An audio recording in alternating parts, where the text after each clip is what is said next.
আকিমুস সালাতা লিযিকরি।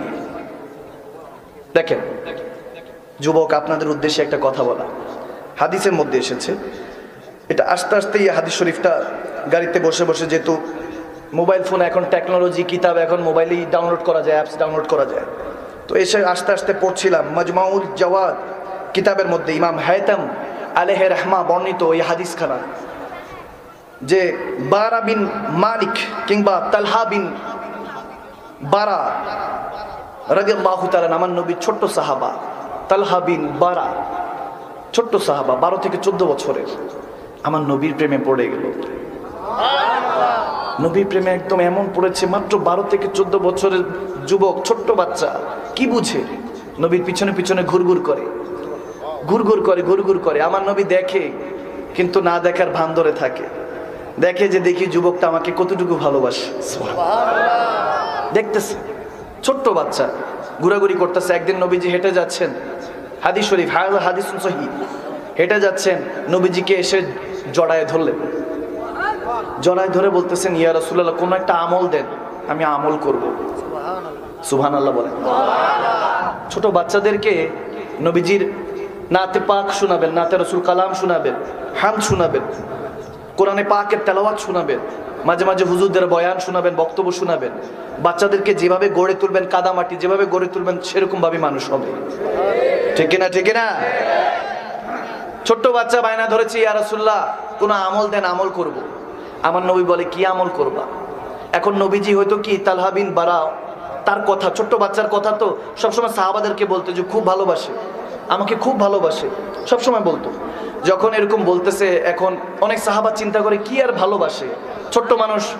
এমন আমরা যখন ছোট্ট বাচ্চারা থাকে, তাদেরকে যদি বলি যাও ওটা নিয়ে আসো, সেটা নিয়ে আসো, নিয়ে আসে দৌড় দিয়ে, এরকম হয় না? যে আমরা বলি যে অমুককে ডাক দাও, ডাক দিয়ে নিয়ে আসে, এর থেকে আর বেশি কি করবে? 10-12 বছর 14 বছরের বাচ্চা কি আর বুঝে? আমার নবী ওই বাচ্চাটার প্রশংসা করতো। সাহাবারা বলতেছি, ইয়া রাসূলুল্লাহ, কতটুকু আর ভালোবাসে, যেহেতু নবী প্রশংসা করছে, আমরা সবাই মিলে নবীর প্রশংসা করি। নবী যেহেতু একজনের প্রশংসা করছে, মানুষটা দামি না কম দামি? দামি না কম দামি? দামি। যখন সাহাবারা বলছে, ইয়া রাসূলুল্লাহ, বেশি ভালোবাসে, বলে হ্যাঁ, আমাকে অনেক ভালোবাসে। এখন সাহাবাদেরকে বুঝানোর জন্য আল্লাহ নবী বলতেছে, তোমরা দেখতে চাও কেমন ভালোবাসে? এখন তালহা বিন বারা রাদিয়াল্লাহু তাআলা আমার নবীকে জড়ায় ধরে বলছে, ইয়া রাসূলুল্লাহ, কিছু আমল দেন, আমি আমল করব। একটু বাচ্চারা থাকে না, মর্জি করে, জড়ায় ধরে বলতেছে, আমল দেন, আমল করব। আমার নবী বলতেছে, কি আমল করবা? কোনো কাজ করবা? এখন দেখেন করা একটা কথা শুনেন, নবী বলতেছে, ঠিক আছে যাও, আমল দিলাম, তোমার বাবার গর্দান ফেলে আসো। নাউজুবিল্লাহ পড়েন। এখন হুকুমটা দিয়েছেন কে? নবী। হুকুম কে দিয়েছেন? নবী। নবীজি বলেছেন, যদি কেউ আমি নবী মুস্তাফার সামনে বেয়াদবি করে, যদি বেয়াদবি করে, বলতেছেন মান সাব্বা নবিয়ান ফাকতুলুহু, হাদিসে এসেছে, আমার নবী বলেছেন, যে আমি নবী মুস্তাফার সামনে বেয়াদবি করে, তার কতল ফরজ, তার গর্দান উড়িয়ে দাও। ঠিক না? আমার নবীর হুকুম, হাদিসে বুখারী শরীফের হাদিস, হাযা হাদিসুন সহিহ, ভালো মতো যদি পড়ে থাকেন দেখেন।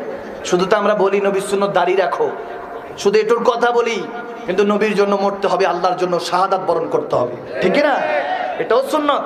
শুধু দাঁড়িয়ে রাখা সুন্নাত না, খাবারের পর মিষ্টি খাওয়া সুন্নাত না। ভাইয়েরা আমার, যখন তালহা বিন বারা আমার নবীর থেকে হুকুম শুনলেন, আমার নবী বলেন, যাও বাবার গর্দান ফেলে আসো। শেরে খোদা আলী দাঁড়িয়েছিলেন, তিনি যখন দাঁড়িয়েছিলেন, তেনার কাছে জুলফিকার ছিল।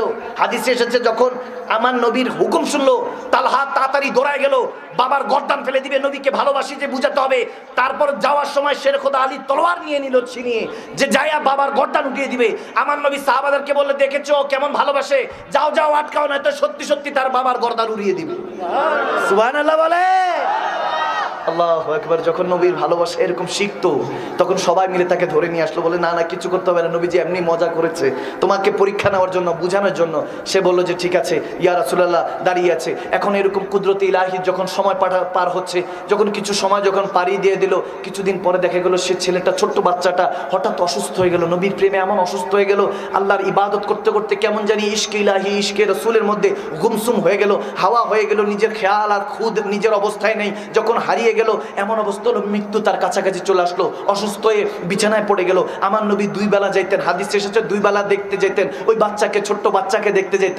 আরে আমরা টিকিট কেটে মদিনা যাই মদিনাওয়ালাকে দেখার জন্য, দেখি তো না গুম্বদে খাজরা সবুজ এই গম্বুজ শরীফটা দেখেই কলিজাটা ভরে যায়, কাবাতুল্লাহকে দেখেই মনটা ভরে যায়। কিন্তু আমার নবী স্বয়ং ওই বাচ্চাকে দেখতে গেল, সুবহানাল্লাহ। এরকম মাঝে মাঝে দেখতে যেত।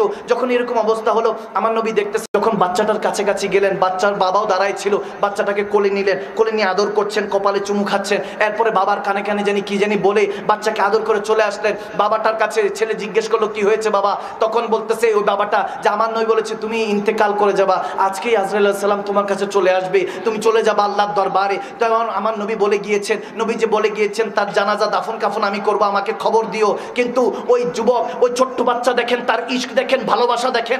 আমরা যদি হুজুরকে দাওয়াত করি, হুজুর আমার কাছে এসেন, কি দেশ বিদেশে কি চলতেছে কোনো খবর নাই, কি রাস্তায় কি জ্যামে পড়লাম না, কি দাওয়াত দিছি, হুজুর আসতেই হবে। কিন্তু ওই আশেক এরকম ছিল না, যারা সত্যিকারের মুমিন মুসলমান ছিল তাদের অবস্থা মাকাম আলাদা ছিল। তারা বলতেছেন, ওই হাদিসের মধ্যে এসেছে ওই বাচ্চা যখন ইন্তেকালের শেষ মুহূর্তে ওসিয়ত করে যাচ্ছে, বলে বাবা আমি ওসিয়ত করলাম যখন ইন্তেকাল হলে এমনও মুমিনকে তাড়াতাড়ি কবরে দিয়ে দিতে হয়, বেশি দেরি করাবা না, আমি মারা যাওয়ার সাথে নবীজিকে কোনো খবর দিবা না, সাথে তাকে আমাকে দাফন দিয়ে দিবা। সে বাবা বলতেছে, সেও মুসলমান, বলতেছে তোমার জানাজা পড়াবে আমার রাসূল, এর চেয়ে বড় ভাগ্যবান আর কি হতে পারে? দাফন কাফনের কথা স্বয়ং রাসূল নিজে বলে গিয়েছেন, তুমি বলতেছো এর আগে দাফন করে দিতে কেন? কি সব প্রবলেম কি? বলে না আমার নবী যখন তেনার হুজরা শরীফ থেকে ঘর থেকে আমার ঘরে আসবে, প্রতিমধ্যে অনেক ইহুদি নাসারাদের ঘর আছে, আমার নবীকে কষ্ট দিতে পারে।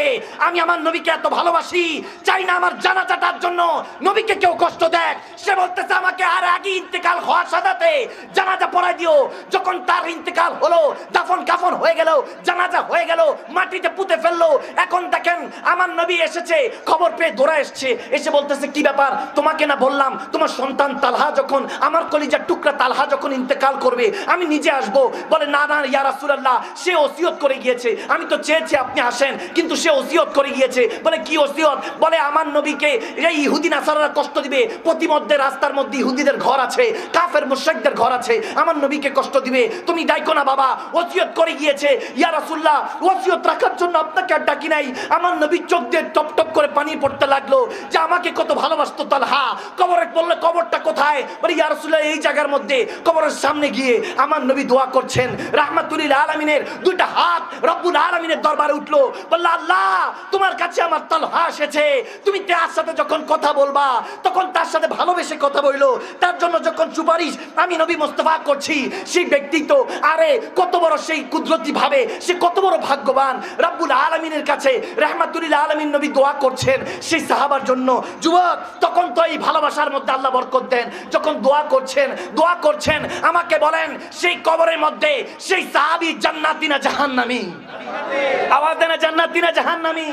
আমি বলি हाँ, उसने कहा था इश्क एक ढंग है, इश्क एक तमाशा है। मैंने कहा तुझे इश्क हो खुदा करे, फिर कोई तुझसे उससे जुदा करे, फिर तू गली गली फिरा करे, तू उसी की तस्बीह पढ़ा करे, फिर उसी का नाम जपा करे, बस उसी का नाम जपा करे, फिर तू उसी का नाम जपा करे, फिर मैं कहूँ कि इश्क एक ढंग है और तू नहीं नहीं कहा करे। अरे इश्क तो এখনো হয় নাই। মদিনাওয়ালার প্রেমে যদি পড়ে দেখেন কাল তালহার মতো আপনার অন্তরের মধ্যে শান্তি দিয়ে দিবে রব্বুল আলামিন।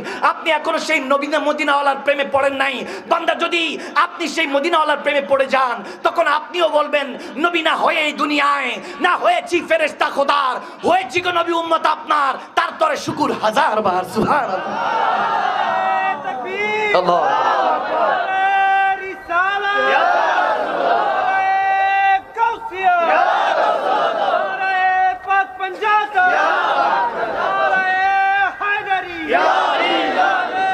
सुन्नत वल जमात।